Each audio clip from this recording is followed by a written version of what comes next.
శ్రీకృష్ణ పరబ్రహ్మణే నమః. ఓం శుక్లాంబరధరం విష్ణుం శశివర్ణం చతుర్భుజం ప్రసన్నవదనం ధ్యాయేత్ సర్వవిఘ్నోపశాంతయే. శ్రీ భగవద్గీత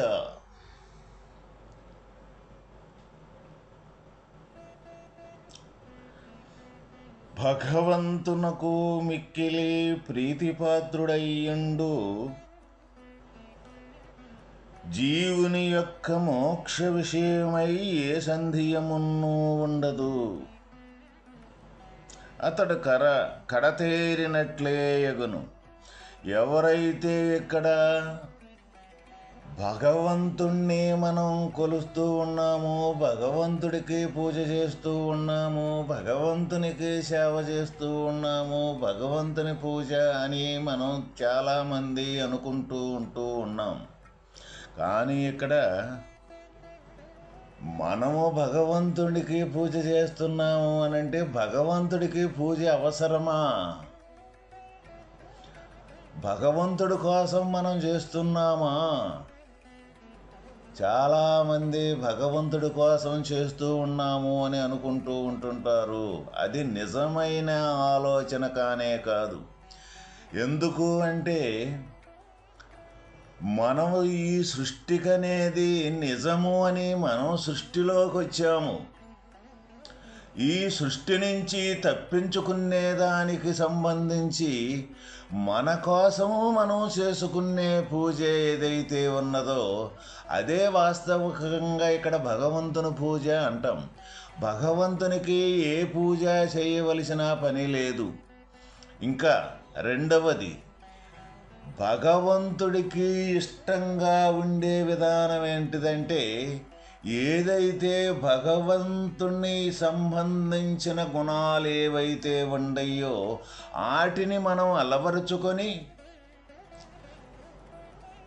భగవంతునికి వ్యతిరేకంగా ఉండాటిని తొలగించుకొని ఆ భగవంతుని సమీపమునకు చేర్చేదానికి సంబంధించిన ఆ గుణాలనే అలవరుచుకొని ఆ మార్గాన ప్రయాణం చేయటం ఏదైతే ఉందో అదే వాస్తవికంగా భగవంతునికి ఇష్టము.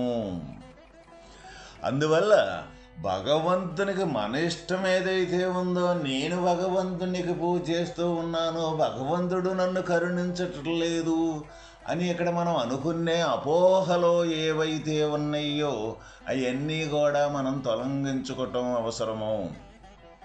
ఎందుకు అంటే ఇక్కడ భగవంతుని పూజ అంటే భగవంతుడు దగ్గర నుంచి జీవరూపకములో బయటికి వచ్చి ఇదంతా నిజము నిజము నిజము అనుకొని మనం ప్రయాణం చేస్తూ ఉన్నది మనం. ఇప్పుడు చేయవలసింది ఏంటిది? మనంతటక మనమే బయటకు వచ్చేసాం. ఇప్పుడు పోవలసింది ఎవరు? మనంతటక మనమే ఏ విధంగా అయితే ఈ బయట ప్రపంచం నిజమని వచ్చేసామో మళ్ళీ వాస్తవమైన భగవంతుని దగ్గరికి చేరుకోవటం మనకే అవసరం. ఏంటిది ఆ అవసరం అంటే ఈ బయటకు వచ్చి లేనిదే ఉన్నట్టుగా నిజము అని భ్రమపడి మనం బతుకుతూ ఉన్నాం కాబట్టి ఆ భ్రమను తొలగించుకుంటే వాస్తవమైన ఎప్పుడూ కూడా ఒకే రకంగా ఉండే శాశ్వతమైన పరమాత్మ తత్వం అనేది ఏదైతే ఉందో ఆ తత్వం యొక్క స్వరూపం ఇట్టిదని ముందు తెలుసుకొని ఆ తత్వమే తాను అవటం ఏదైతే ఉందో అదే మనకి సాధన. అది తప్ప రెండవది కంటికి కనపడకుండా మనసుకు గోచరించకుండా ఉండే సాధకుడు ఎవరైతే ఉంటారో వాళ్ళే ఇక్కడ భగవంతునికి ఇష్టలు. అదే ఇక్కడ మనకు భగవానుడు తెలియజేసింది. కాబట్టి ప్రతి ఒక్కరము కూడా భగవంతునికి ఇష్టంగా ఉండే గుణాలు ఏవైతే ఉండయో, పద్ధతులు ఏదైతే ఉండయో వాటిని అలవరుచుకొని ఆ పద్ధతిని నడవటం ఏదైతే ఉందో దాన్ని మనం తెలుసుకొని ఆ పద్ధతిని ఆచరించటం చాలా చాలా అవసరం. ఇంకా ఇంకొక విషయం ఏంటిదంటే, ఇక్కడ ప్రతి ఒక్కరము కూడా మన అవసరము అని ఎవరము కూడా అనుకోము. ఈ జనన మరణం అనే చక్రములో, ఈ పుట్టి పెరిగి నశించే ఈ చక్రములో తిరిగి నానమైన అవస్థలు పడుతూ ఉన్నాము. ఈ అవస్థల్లో నుంచి బయటపడాలి అనే యొక్క విషయం మనకు కలగందే ఎటువంటి పరిస్థితుల్లో కూడా ఈ విద్య అనేది ఎవరికి కూడా వంట పట్టదు. మారాలి అంటే ఎవరైతే మార్పుని కోరుకుంటారో, మార్పు అనేది అసలు ఎందుకు మార్పు కావాలి, నేను ఇది మొత్తం ఈ సంసారం అనే అడవిలో పడ్డాను, ఈ అడవిలో నుంచి తప్పించుకునే దానికి సంబంధించిన మార్గం ఏదైతే ఉందో అది కావాలి నాకు అని ఎవరికి వాళ్ళమో మనం కోరుకొని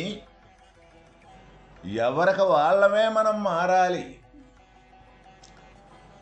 ఒకరు భగవంతుని యొక్క తత్వం కానీ, గ్రంథం కానీ, పెద్దలు మహనీయులు గురువులు కానీ మనకి ఆ మార్పు మనకి కావాలి అనుకున్న వాళ్ళకి సహాయము, మార్గాన్ని చూపించే వాళ్ళే కానీ ఎటువంటి పరిస్థితుల్లో కూడా ఆ తత్వాన్ని తీసుకొచ్చి మనకి నెత్తిన పెట్టి ఇదని ఇచ్చే పరిస్థితి మట్టికి ఎప్పటికీ కానే కాదు.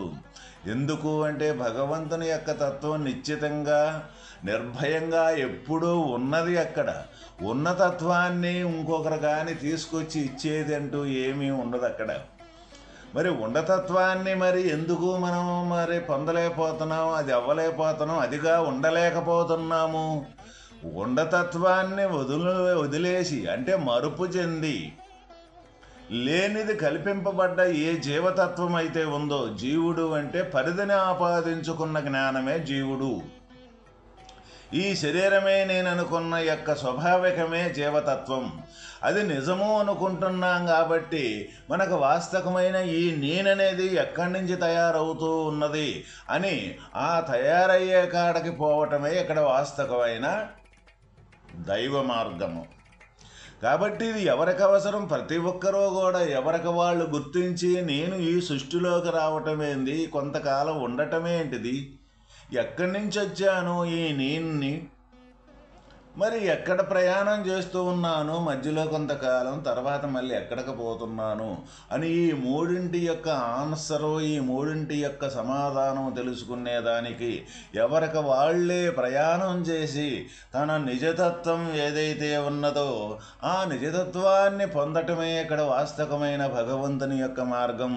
కానీ కొంతమంది యొక్క ఈ మొట్టమొదట ఈ తప్పడడుగులు వేసే పిల్లలు కానీ, లెగుత్తా పడతా ఉండే తప్పటడుగులు వేసేవాళ్ళు ఏ విధంగా ఉంటారు అంటే మార్గములో ఆ గురువు మంచివాడా, ఈ గురువు మంచివాడా, ఆ గురువు చెడ్డవాడే, ఆ గురువు దగ్గర అటువంటి ఈ పనులుండయ్యే, ఈ గురువు దగ్గర ఇటువంటివి ఉండయని తను వచ్చిన సంగతే మనం దేనికొచ్చాము, మన సంగతి మనం చూసుకోకుండా ఈ గురువులకు కూడా పెద్దలకు కూడా నెపాన్ని నెత్తిన పెట్టే యొక్క శిష్యులు కూడా చాలామంది ఉన్నారు.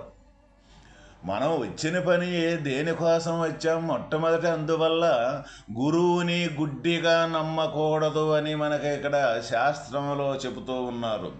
అదేవిధంగా శిష్యుణ్ణి కూడా అంత గుడ్డిగా తీసుకొని తరించగలుగుతాడా లేదా, కొంతైనా మార్గాన్ని ప్రయాణం చేయగలుగుతాడా లేదా అన్న విషయాన్ని కూడా గురువుని గుడ్డిగా నమ్మకూడదు, శిష్యుణ్ణి కూడా చేరుతాడా లేదని కూడా ఈ గురు శిష్యులు అనేది సంబంధం అనేది ఆ విధంగా దైవ మార్గాన్ని ప్రయాణం అయ్యేదానికి సంబంధించిన దోహదపడుద్దా లేదా, వాని సంపూర్తిగా తత్వాన్ని పొందిన ఒకవేళ పొందకున్నప్పటికీ కూడా మార్గాన్ని అయితే ప్రయాణం చేసే విధానం అంటూ తప్పనిసరిగా ఉండవలసినదేను. ఈ తీరుగా మనం వాస్తవ తత్వం కావాలని కూడా ఈ గురువులను కూడా అట్లా ఇట్లా అని మనం పేరు పెట్టి ఏలు పెట్టి చూపించటం జరుగుతూ ఉన్నది. అది గురువుల లోపం, బహిర్గతకు సంబంధించిన లోపాలు ఉన్నప్పటికీ కూడా వాస్తవమైన తత్వం, దైవతత్వం, దైవ మార్గం ఉన్నదా లేదా అన్నది మనం నిర్దిష్టంగా మొట్టమొదటే మనకి ఏదైతే నిత్యానిత్య వస్తు వివేకం ఏదైతే మనకి కలుగుద్దో అటువంటి నిత్యానిత్య వస్తు వివేకం కలిగిన శిష్యుడు ఎవరైతే ఉంటారో తప్పనిసరిగా గురువు దగ్గర వాస్తవమైన దైవ మార్గం ఉన్నదా లేదనేది మనకు తెలుసుద్ది. అక్కడ ఉన్నది అని మనకు నిర్ధారణ జరిగినప్పుడు మనం వాస్తవమైన వాళ్ళ బహిర్గత విషయాలకు సంబంధించిన ఏవైతే ఉంటాయో వాటిని పట్టుకొని వేలాడేదానికంటే వాస్తవమైన తత్వాన్ని పట్టుకొని మనం ముందుకెళ్ళి మనం తరించే మార్గాన్ని ఎన్నుకొని తరించటమే వాస్తవమైన శిష్యుడి యొక్క లక్షణము. కాబట్టి ఇక్కడ భక్తుడు అంటే ఎవరంటే భగవంతునికి ఇష్టమైన వాడు భక్తుడు అని మనకి ఇక్కడ భగవానుడు తెలియజేయడం జరుగుతుంది. ఇప్పటిదాకా ఈ భక్తి యోగాన్ని గురించి భగవానుడు మనకు తెలియజేసి ఇక 13వ అధ్యాయం క్షేత్రజ్ఞ విభాగ యోగము అంటే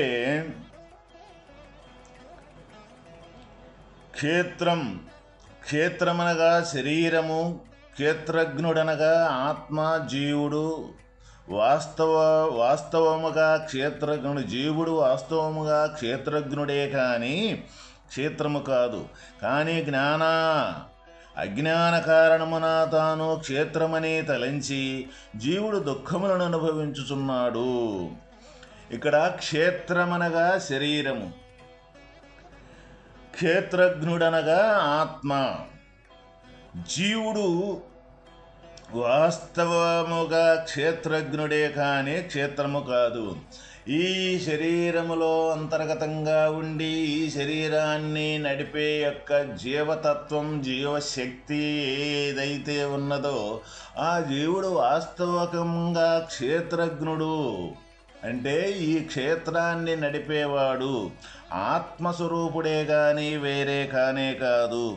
కానీ ఇక్కడ మనం ఏమీ జరుగుతూ ఉన్నది, ఇక్కడ శాస్త్రం అనేది వాస్తవకంగా జీవుడు ఆత్మస్వరూపుడే.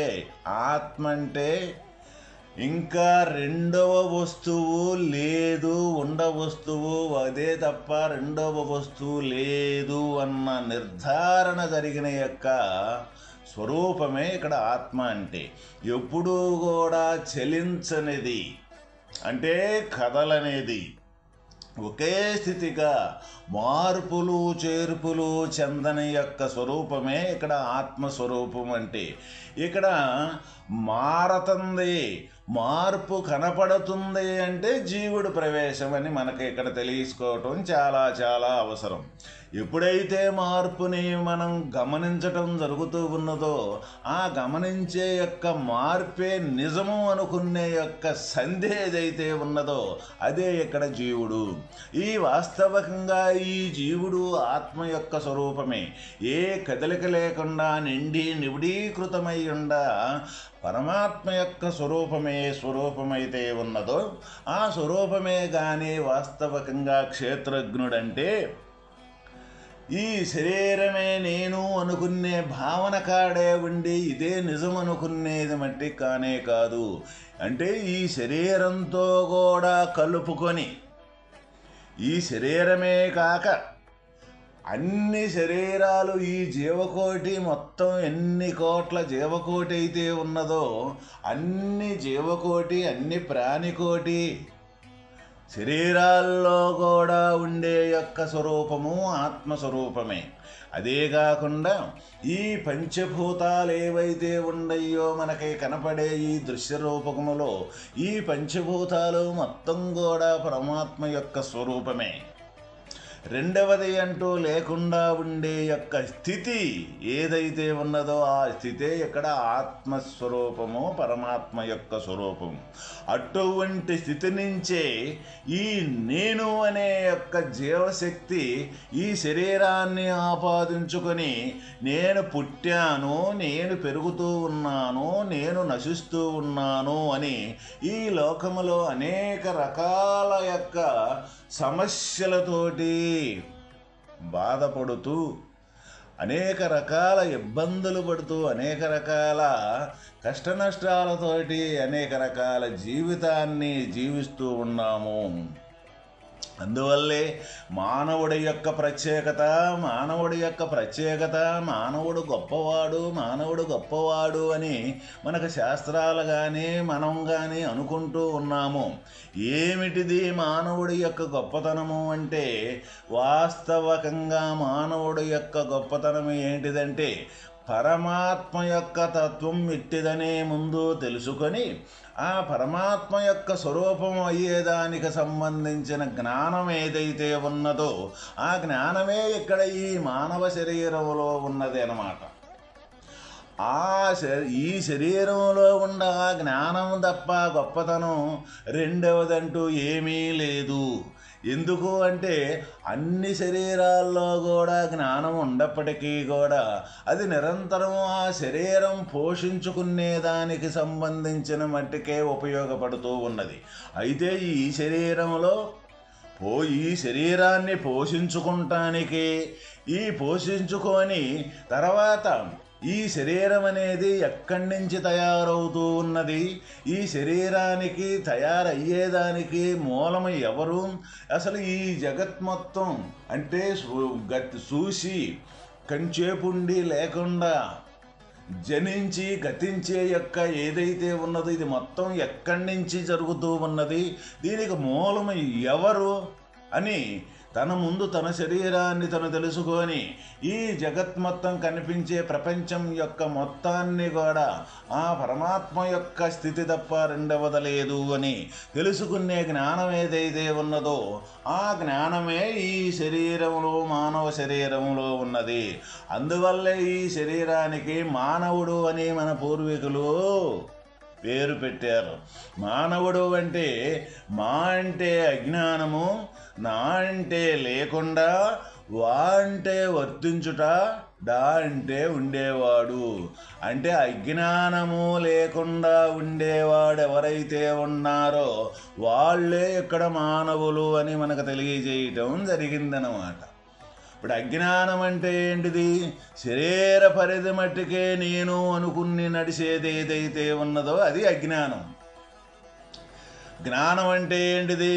శరీరమే కాదు, శరీరం వెలపలే కాదు, సర్వ ప్రాణికోటి సర్వ పంచభూతాత్మకంగా ఉండే కనపడే ఈ దృశ్య ప్రపంచం మొత్తం కూడా కనపడకుండా ఉండే దృక్స్వరూపంగా ఉండి, ఈ దృక్కు వేరు కాదు, ఈ దృశ్యం వేరు కాదు, మొత్తం కదలిక లేకుండా ఒకే స్వరూపంగా ఉండే యొక్క పరమాత్మ స్థితి ఏదైతే ఉన్నదో ఆ స్థితిని తాను అనుకునేదానికి కూడా సంకల్పం కదలాలన్నమాట.